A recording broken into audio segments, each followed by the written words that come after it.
Hello everyone, Agent Gold here, and today I'm going to take you through Shantae Risky's Revenge.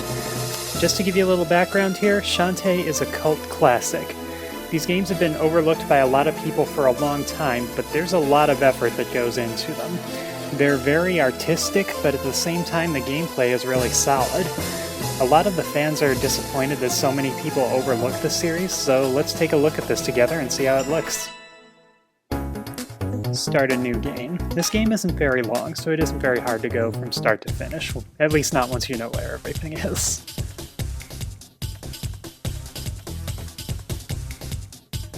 So starting off here, they're going to throw us right in. They'll give us a very quick introduction to Shantae and put us right in the action. So Shantae is a half genie. Risky Boots was the villain of the last game. Shantae is the guardian of Scurvy Town. And when Risky attacked it, Shantae went after her, took her down, and I guess now these monsters all want a piece of her or something. So, being a half-genie, Shantae uses her hair as a whip. This is probably a reference to some old show about a genie who whipped her hair around to use magic. I don't know, I never watched it. So these enemies, at this point in the game, they all go down in one hit and walk forward slowly like Goombas. These are real enemies from later in the game, but these are very watered down versions of them. The green trolls always drop 5 gems when you hit them, gems being the money in this game.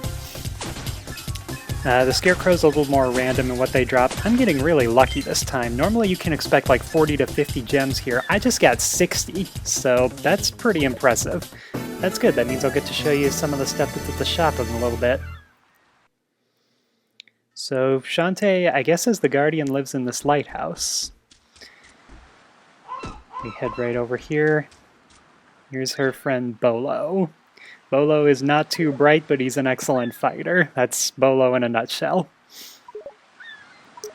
The other side of him, if you've ever seen Brock from Pokemon and you know how he's always falling for every girl he lays eyes on, that's also true of Bolo.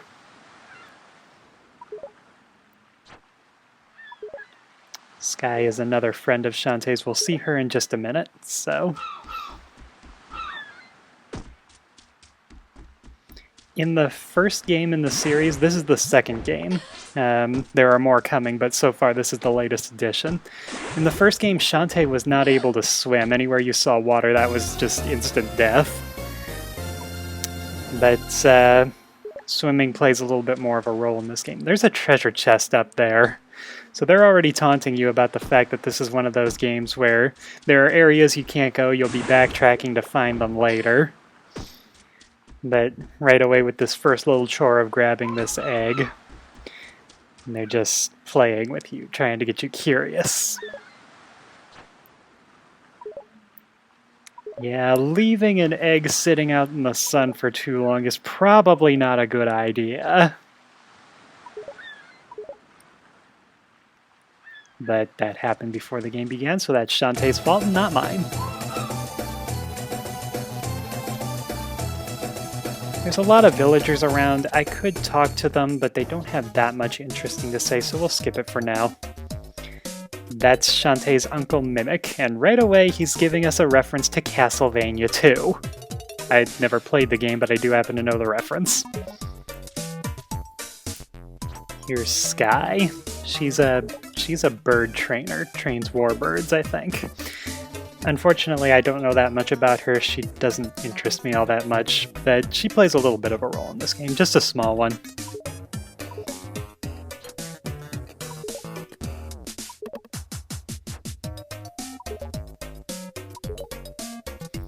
Oh yeah, her bird's name is Wrench.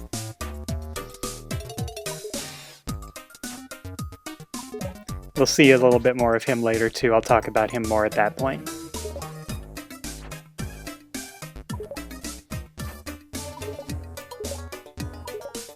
Okay, so Mimic. There are 2 things to know about him. One is that he's an adventurer. I really hope that what he just said is not a reference to anything. But he's an adventurer. He goes around collecting relics.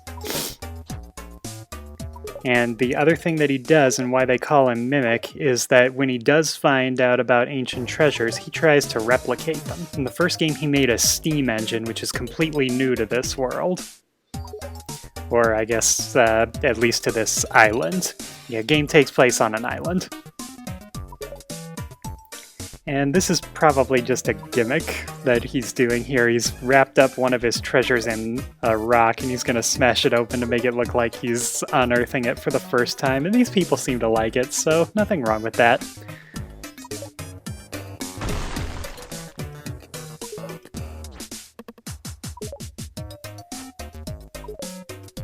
Now this is kind of funny. Shantae is a half-genie, and yet none of these people have ever seen what we would recognize as a genie's lamp before. But there's a reason for that. We'll find out more about that as it goes on.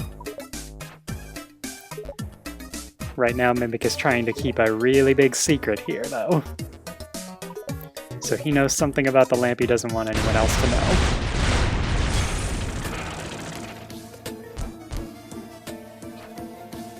That's Risky Boots.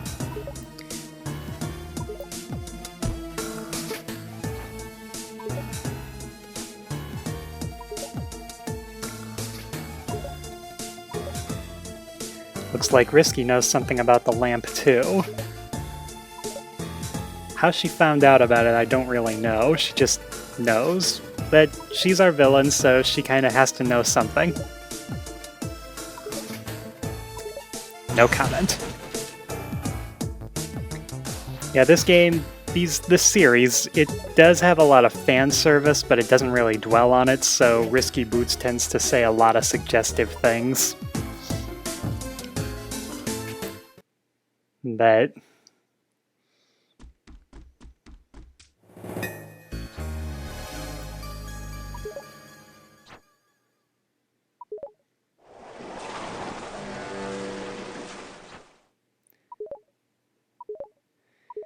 in this whole first sequence, they're pretty much just setting us up for the rest of the game and trying to get our interest with what's going on with this lamp. By the way, something else that really is nice about this game is the soundtrack, and we'll see that in just a couple of seconds. So apparently Risky must have made another steam engine or something, because her boat is steam-powered now. And that was going to be the huge thing that was going to allow her to conquer Sequin Land. That's the name of this island, and everything like that. I think this is another reference, but I don't know what it's a reference to.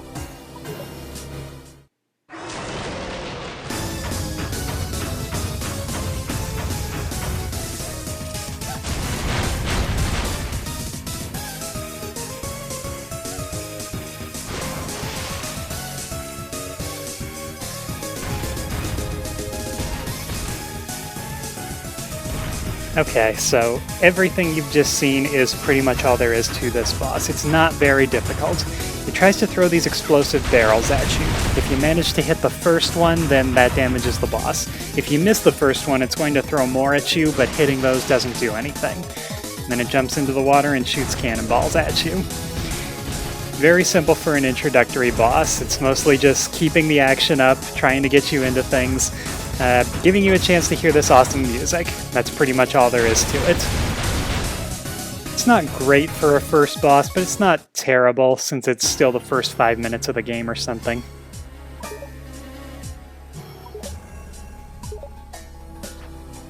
Yeah, Risky Boots was the final boss of the last game, and she was hard.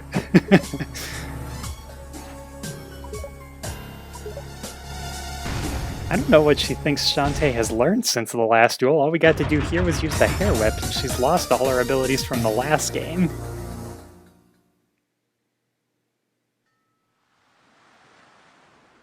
Hopefully that's the only time during this playthrough that you'll hear the game over music.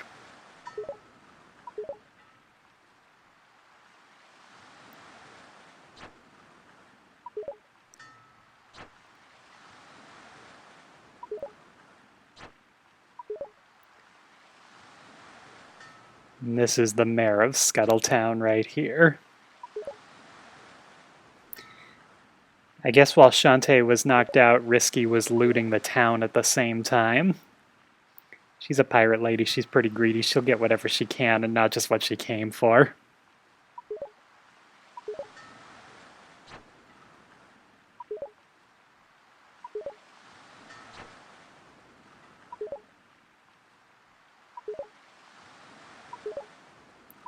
And this is another part of the setup for the game, I think. Just that Shantae pretty much has nothing to do except try to prove herself and get her job back here. A little background about genies here. Shantae is just a half genie and half human. All genies in this world are female, but there are no genies left. They've all gone on to their own world. At the end of the last game, Shantae was given the chance to become a full genie, which is something that she really wants. But she turned it down because she couldn't bring her friends with her, so... I'm not sure why the mayor thinks that they should have a full genie when there are no full genies. In fact, at the end of the last game, he was completely accepting of the fact that Shantae was a half genie. He was saying things like, half a genie is better than none at all, and stuff like that. So I don't know why this sudden change of character for him.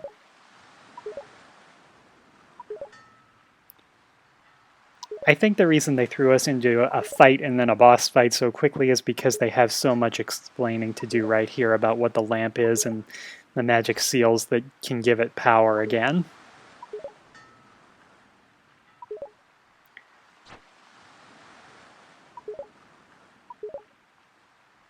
So Risky is going to try to collect these magic seals, and we have to try to beat her to them. I really like the way he's saying this, like that he wants to just take care of this quietly and never speak of it again. But it is a little bit of a downside that he's not telling Shantae anything about it, so she doesn't know what to watch out for. Alright, let's go.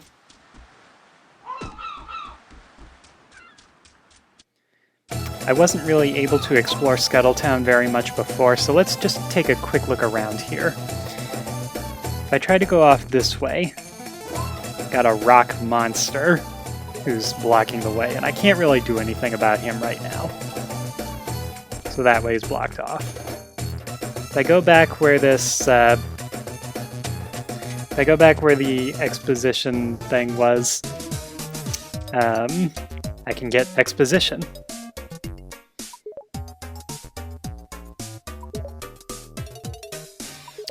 So throughout the game, Mimic, Bolo, and Sky offer you hints. So anytime you're lost, you just come back to them. Sky is in here. Come back to them and they'll give you an idea of where you can go. In fact, that's what Sky is telling us right now.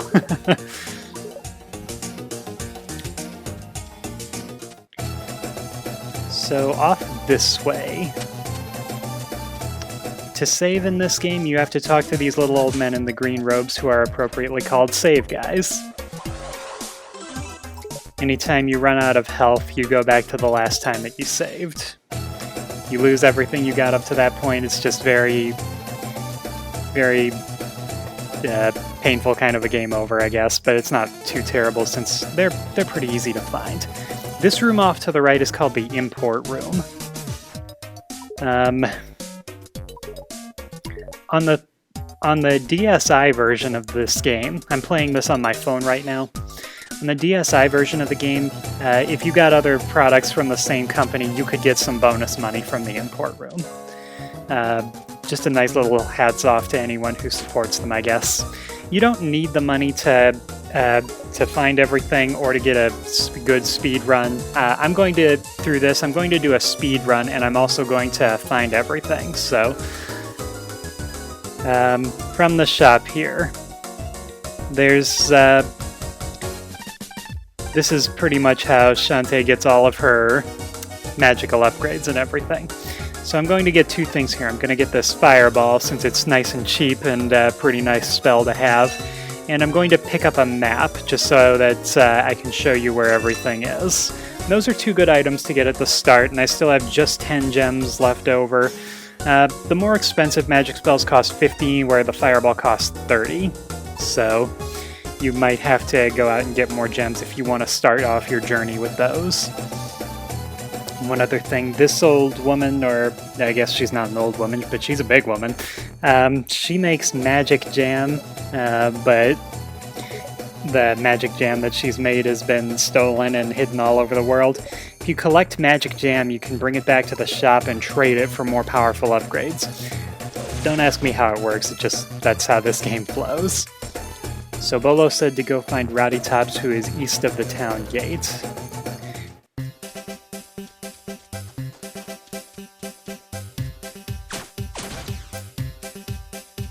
There's a treasure chest that I can't reach just yet. So, Rottytops, who we'll be looking at in a few minutes. Rottytops is a zombie, and this is a world where there are zombies who are mindless and will try to eat your brains. I'll explain what that column is later. There are zombies who will eat your brains. Here's another treasure I can't get. But there are also zombies who are at least sentient enough that you can talk to them. We'll find out more about what the difference is later in the game. Rottytops is probably the single hottest female zombie you've ever seen, and she's not one of the mindless ones. But she still likes eating brains. In fact, she's actually obsessed with eating Shantae's brain for some reason, and it's really very creepy. These first couple of areas are not that difficult to get through, but as you progress further and further into the game, more enemies are added to previous areas that you've been to, so it kind of gets harder. These trolls, when you hit them, they try to fly into the air, and then they try to stomp on you. Not like those ones at the beginning of the game. So, let's see, here's a little cave in here, and there's a locked door and a treasure. This game is what you would call Metroidvania style. It's all about exploring and some backtracking and getting stronger throughout the game. Something that's really good of any Metroidvania game is to give you... If you go to an area that you cannot go through yet, like that locked door, they still give you something as a way to thank you for coming. So that's just a nice little touch right there. So if I go off to the right over here, here's Rottytops.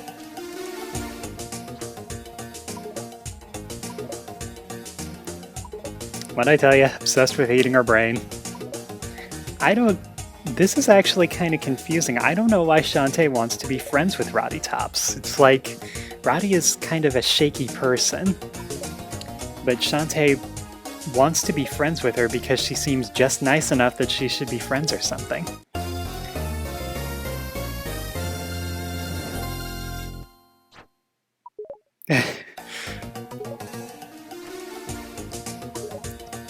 So apparently Shantae thinks that someone who steals people's pets to try to eat them is just nice enough to try to be friends with.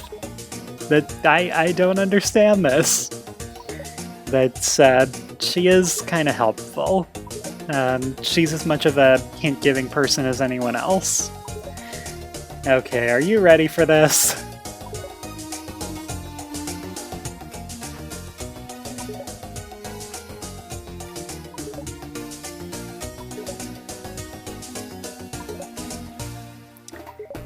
Yep, she's using a parody of the internet. This game sometimes doesn't take itself very seriously. There's a lot of humor like this thrown in. But once you get past the fact that this is working the way it is, she does give us some actual helpful tips. So she's going to help us figure out where we're supposed to go in the rest of the game.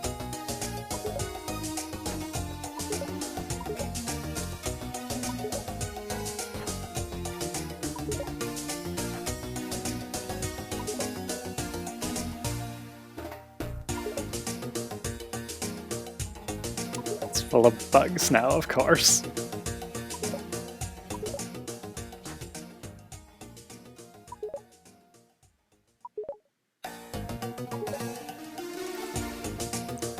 How many internet jokes are they going to make with this thing? It's like they want to remind us how absurd it is while actually telling us how the game works.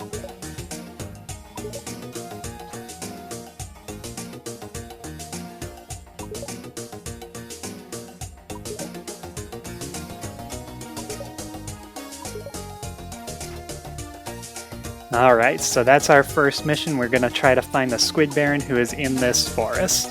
And this is a pretty good place for me to stop this video, so thanks for watching this far. I hope you're interested. I hope you'll check out the rest of the game with me because I'm going to go through the whole thing and I'm going to show you how to find everything. So, catch you next time.